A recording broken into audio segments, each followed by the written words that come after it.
Well, last Saturday, Sturt leapfrogged West Adelaide into the top 5, but it could be a short stay in that finals 5 because they take on Norwood at Cooper Stadium tonight. And despite Chambo being back and kicking 3 last week, Sturt looks set to fall.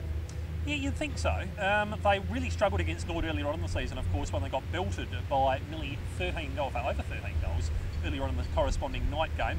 The Double Blues were good last week against West Adelaide. West Adelaide looked a little bit flat. It was strange conditions down there as well. A few strange things happening on the day, but we'll let that one go. Norwood really should have more than enough in hand to get over the Double Blues in theory with this one. I think Chambo would have to kick 6. The thing is, he normally ends up on Brett Zorzi, who's in great form in the midfield. So I reckon that Norwood should still have enough in hand to take the points in this one and just about cement a double chance. So Norwood beats Sturt. Yep. Can West beat Port to leapfrog, or re-leapfrog, back into the top 5? Almost re-leapfrogging. I feel like I'm George Costanza in the Frogger episode of Seinfeld. Look, yeah, I think West Adelaide can go back into the 5 with this one. Port Adelaide also look to be hitting the wall this season. You would have to suggest Cameron Cloak's fairly doubtful to front. Bit of a whisper that James Meiklejohn's a bit sore as well. If both of those are out, that's really going to stretch the Magpies for height. It's been a tough season on and off the field for them. You think they're feeling the effects of it now. But West Adelaide are going to have to be a lot more positive than they were last week. Thringy, 3 goals. Going with a fairly heavy win for 2 quarters just wasn't good enough for the Bloods. They should get over Port Adelaide with this one. They have to get over Port Adelaide. If they don't, they really can kiss their finals chances goodbye. I think they'll do it, only by about 4 to 6 goals though. Woodville West Torrens take on Central District at home, and look, it's tough to tip against the Doggies at the worst of times, but after the Eagles' performance last week against Glenelg, I would have to say the Doggies are, well, they're odds on to win.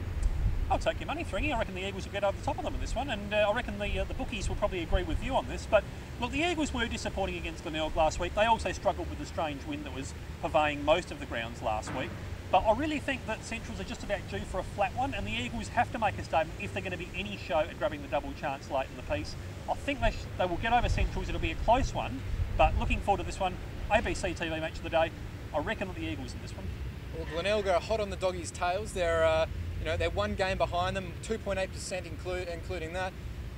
They need a win. They need to win big. So it's fate that they're facing South Adelaide this weekend. Yeah, what a great time for them to be running into the Panthers. It is 1 more player short. Michael Hamby, it looks like, will not front for the club again. That's a disappointing way for what has been a pretty good career for the vice-captain to end. South Adelaide have done okay against Glenelg in the last few seasons. They almost pinched the points at Noarlunga apart from the last 15 minutes of play last time these 2 teams met. Glenelg have got too much in hand though, Thringy. South Adelaide really look like they have certainly hit the wall after a long season. Glenelg, so much to play for. They're still angling for that top spot, as you mentioned, 2.8%, 1 game behind. I don't think they'll make up the 2.8%, but they will make up that 1 game. And if the Eagles' prediction does hold true across town, set for a crackerjack round 23 when Centrals and Glenelg meet.